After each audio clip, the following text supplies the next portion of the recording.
اس نے تلوار نکالی اور پیچھے کو گیا۔ 2-3 جھاڑیوں کے ارد گرد گھوم کر دیکھا، وہاں کچھ بھی نہیں تھا۔ اب تم نے پیچھے کسی کے پاؤں کی آواز سنی ہوگی، باڈی گارڈ نے سائکا سے کہا۔ یہ آواز بڑی صاف تھی۔ سائکا کہنے لگی، تمہارے کان بجتے ہیں۔ اگر یہ کسی کی آہٹ ہی تھی تو خرگوش یا کسی ایسے ہی جنگلی جانور کی ہوگی۔ تم ان آہٹوں سے کیوں ڈرتے ہو؟ میں تمہیں جو بات کہنے سے جھجکتا تھا وہ اب کہہ دیتا ہوں، باڈی گارڈ نے جواب دیا۔ تم میری ذمہ داری میں ہو، کسی نے تمہیں مجھ سے چھین لیا تو والی موصل میرا سر تن سے جدا کر دے گا۔ تم میرے ساتھ چلو، میرے پیچھے نہ رہو۔ سائکا اس کے ساتھ ہو گئی۔ کچھ آگے جا کر پگڑ نڈی شروع ہوتی تھی۔ وہ وہاں سے چلے گئے تو پگڑ نڈی پر چلنے لگے۔ تھوڑا آگے اس پگڑ نڈی سے ایک اور راستہ نکلتا تھا جو کسی اور طرف جاتا تھا۔ باڈی گارڈ سائکا کو اس راستے پر لے گیا۔ چند ہی قدم آگے گئے ہوں گے کہ انہیں کسی کے دوڑتے قدموں کی آواز صاف سنائی دی، جو فوراً ہی خاموش ہو گئی۔ کوئی پیچھے سے دوڑتا آیا اور دائیں کو چلا گیا۔ باڈی گارڈ نے ایک سایہ ایک درخت کے پیچھے غائب ہوتا دیکھ لیا تھا۔ وہ تلوار سونت کر اس درخت کی طرف دوڑا۔ پیچھے اسے سائکا کی گھٹی ہوئی چیخ سنائی دی۔ کسی نے سائکا کے اوپر بوری کی طرح کا تھیلا ڈال دیا اور اس سے پہلے اس کے منہ میں کپڑا ٹھونس دیا تھا۔ باڈی گارڈ کو اندھیرے میں اتنا ہی نظر آیا کہ جہاں سائکا اکیلی تھی وہاں 2 سائے اچھل کود کر رہے تھے۔ وہ اس کی طرف دوڑنے ہی لگا تھا کہ عقب سے کسی نے اسے بازو میں جکڑ لیا۔ اس کے بھی منہ میں کپڑا ٹھونس دیا گیا اور اوپر بوری کی طرح کا تھیلا اس پر چڑھا دیا گیا۔ وہ تنومن جنگجو تھا، لیکن اسے جکڑنے والے تعداد میں زیادہ تھے اور وہ بھی طاقتور اور اپنے فن کے استاد تھے۔ ادھر سائکا کو دوہرا کر کے تھیلے کا منہ بند کر دیا گیا، ادھر باڈی گارڈ کو اسی طرح تھیلے میں بند کر دیا گیا۔ انہیں پکڑنے والے انہیں اٹھا کر چل پڑے۔ آگے جا کر ایک ایک تھیلا پیٹھ پر اٹھا لیا۔ اندھیرے میں پاس سے گزرنے والوں کو بھی شک نہیں ہوتا تھا کہ 2 انسانوں کو اغوا کر کے لے جایا جا رہا ہے۔ وہ ایک اندھیری گلی میں چلے گئے اور کچھ دور جا کر ایک تنگ و تاریک مکان میں داخل ہو گئے۔ اندر جا کر وہ سائکا کو ایک کمرے میں اور باڈی گارڈ کو دوسرے کمرے میں لے گئے۔ الگ الگ کمروں میں تھیلوں کے منہ کھول دیے گئے۔ سائکا تھیلے سے نکلی تو اس کے منہ میں سے کپڑا نکال دیا گیا۔ کمرے میں دیا جل رہا تھا۔ سائکا کو 2 آدمی کھڑے نظر آئے۔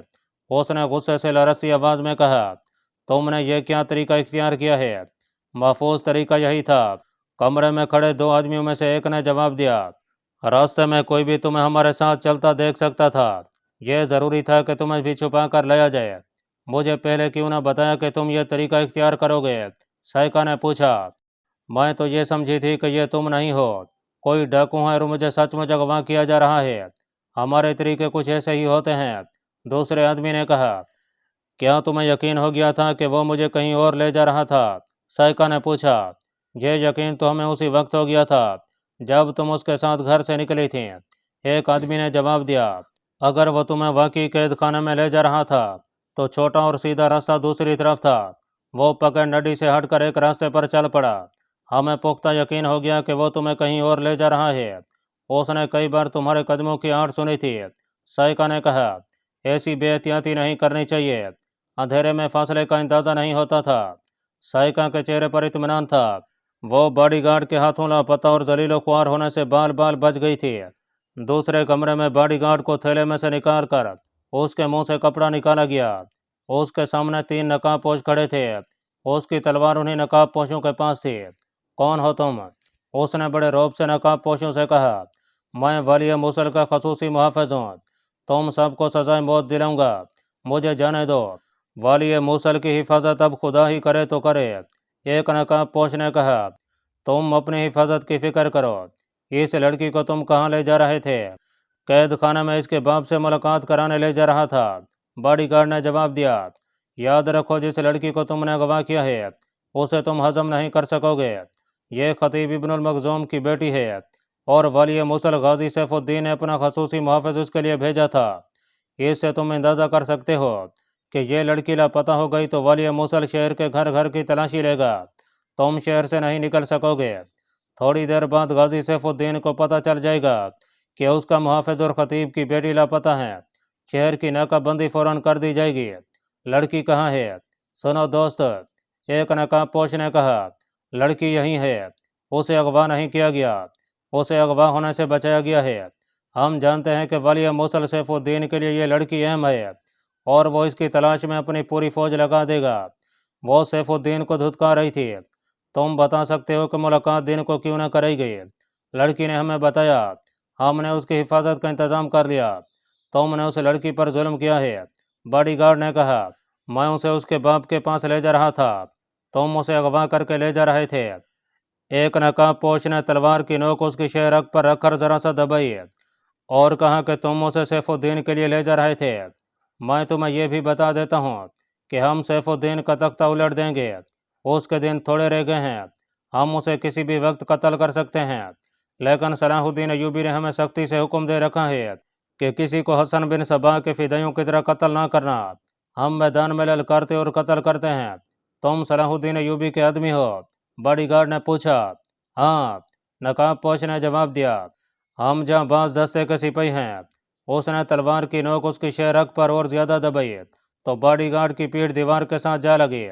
نقاب پوش نے کہا، تم سیف الدین کے خصوصی محافظ ہو اور ہر وقت اس کے ساتھ رہتے ہو، تم اس کے رازدان ہو۔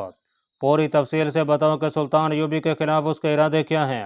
اگر بتانے سے انکار کرو گے یا کہو گے کہ تمہیں کچھ علم نہیں تو تمہارا حال وہی کیا جائے گا جو سیف الدین قید خانے میں اپنے مخالفین کا کرتا ہے۔ اگر تم سپاہی ہو تو اچھی طرح جانتے ہوگے کہ حاکم اور بادشاہ کے سامنے ایک محافظ کی کوئی حیثیت نہیں ہوتی۔ باڈی گارڈ نے جواب دیا، میں اس کے ارادوں کے متعلق کیا بتا سکتا ہوں؟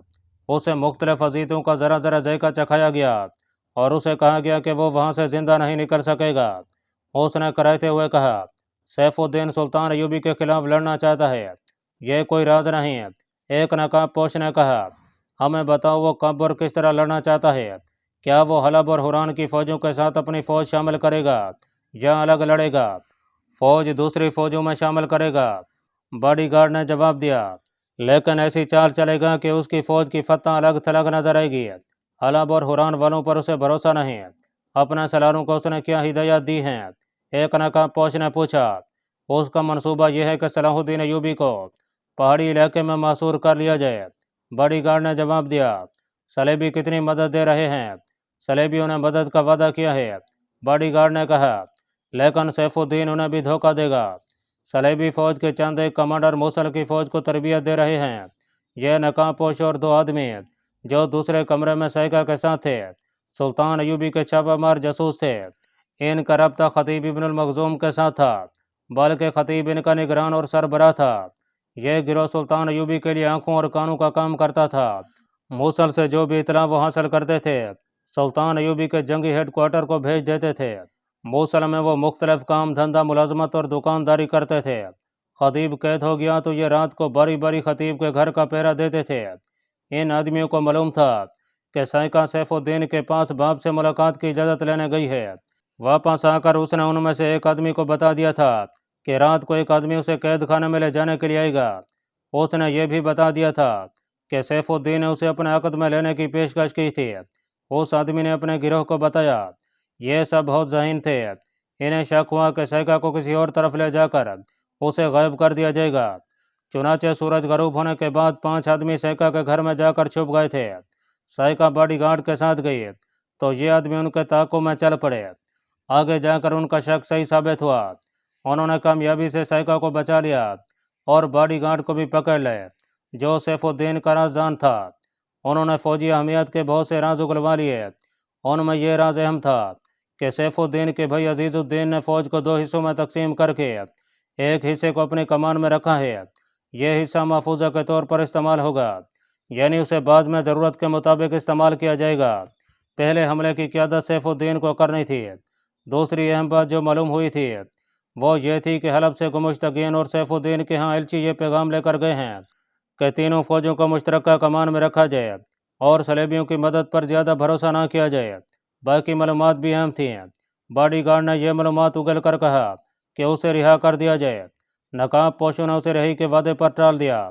سائقہ کو اسی کمرے میں رہنے دیا گیا، اس کے گھر رکنا مناسب نہیں تھا۔ باڈی گارڈ کو اس مکان کی ایک اندھیری کوٹھڑی میں بند کر دیا گیا۔ ناظرین، حوران اور حلب سے تقریباً 50 میل دور صلیبی فوج کا جنگی ہیڈ کوارٹر تھا، جہاں زیادہ تر سرگرمیاں جاسوسی کے متعلق تھیں۔ وہاں جو صلیبی حکمران اور کمانڈر تھے وہ سلطان ایوبی کے خلاف کھلی جنگ لڑنے کی بجائے اس کے مسلمان مخالفین کو متحد کر کے اس کے خلاف لڑانے کی سکیمیں بنا رہے تھے اور ان پر عمل بھی کر رہے تھے۔ پہلے بتایا جا چکا ہے کہ انہوں نے مسلمانوں کے بڑے بڑے عمرا کو اپنے فوجی مشیر دے رکھے تھے، جو انہیں جنگی مشورے دینے کے علاوہ فوجوں کو جنگی تربیت بھی دیتے تھے۔ اپنی اصل نیت پر پردہ ڈالے رکھنے کے لیے وہ مسلمان عمرا کو عیش و عشرت کا سامان بھی مہیا کرتے تھے۔ ان کے جاسوس بھی ان عمرا کے درباروں میں موجود رہتے اور اپنے ہیڈ کوارٹر کو خبریں بھیجتے رہتے تھے۔ قرآن سے گمشتگین کا ایک صلیبی مشیر اپنے اس جنگی ہیڈ کوارٹر میں پہنچا۔ اس وقت صلیبیوں کے دو مشہور جنگجو حکمران ریمانڈ اور ریجناٹ وہاں موجود تھے۔ ریمانڈ وہ حکمران تھا جسے حال ہی میں سلطان ایوبی نے ایک بر وقت اور برق رفتار چال چل کر بھگا دیا تھا، اور ریجناٹ وہ مشہور صلیبی حکمران تھا جسے نور الدین زنگی نے ایک معرکہ میں جنگی قیدی بنا لیا تھا۔ اسے اور دیگر صلیبی قیدیوں کو حران میں گمشتگین کے حوالے کر دیا گیا تھا۔ اس وقت گمشتگین خلافت بغداد کا ایک قلعہ دار تھا۔ زنگی فوت ہو گیا تو اس قلعہ دار نے خود مختاری کا اعلان کر دیا اور صلیبیوں کے ساتھ دوستی گہری کرنے کے لیے ریجناٹ جیسے قیمتی قیدی کو تمام صلیبی قیدیوں سمیت رہا کر دیا۔ قرآن سے صلیبی مشیر جو دراصل جاسوس تھا ریمانڈ اور ریجناٹ کے پاس پہنچا اور حران کے تازہ واقعات کی تفصیلی رپورٹ دی۔ اس نے کہا، حلب سے الملک الصالح نے گمشتگین اور سیف الدین کو تحفوں کے ساتھ پیغام بھیجے ہیں کہ وہ اپنی فوجیں اس کی فوج کے ساتھ مشترکہ کمان میں دے دیں۔ وہاں عجیب واقعہ یہ ہوا ہے کہ گمشتگین کے دونوں سالاروں نے حران کے قاضی کو قتل کر دیا اور دو لڑکیوں کو جو حلب سے الملک الصالح نے پیغام کے ساتھ تحفے کے طور پر بھیجی تھیں بھگا دیا۔ پھر انہوں نے اعتراف کیا کہ وہ صلاح الدین ایوبی کے حامی ہیں اور وہ اسی کے لیے زمین ہموار کر رہے ہیں۔ یہ دونوں سالار بھائی ہیں اور ہندوستان سے آئے ہیں۔ دونوں کو گمشتگین نے قید خانہ میں ڈال دیا ہے۔ اس سے ایک روز ہی پہلے ہمارا ایک ساتھی مشیر گمشتگین کے گھر میں ایک دعوت کے دوران پراسرار طریقے سے قتل ہو گیا ہے۔ اگلے دن معلوم ہوا کہ گمشتگین کے حرم کی ایک لڑکی اور اس کا ایک باڈی گارڈ لاپتہ ہیں۔ صلیبیوں کی اس کانفرنس میں کہکا بلند ہوا اور کچھ دیر تک سب ہنستے رہے۔ ریمانڈ نے کہا، ذرا غور کرو کہ گمشتگین جیسے جابر اور جنگجو قلعہ دار کی فوج کی اعلیٰ کمان جن دو سالاروں کے پاس تھی، وہ دونوں اس کے دشمن صلاح الدین ایوبی کے کیمپ کے سالار تھے۔ مجھے یقین ہے کہ ان دونوں نے تحفے میں آئی ہوئی لڑکیوں کی خاطر قاضی کو قتل کیا ہوگا اور لڑکیوں کو صلاح الدین ایوبی کے پاس بھیج دیا ہوگا اور خود قید ہو گئے۔ گمشتگین کے حرم کی جو لڑکی لاپتہ ہو گئی ہے وہ اس محافظ نے بھگائی ہوگی اور ہمارا آدمی معلوم نہیں کس چکر میں قتل ہو گیا۔ اللہ پاک کمی بیشی معاف فرمائے۔ اللہ آپ کا حامی و ناصر ہو، آمین۔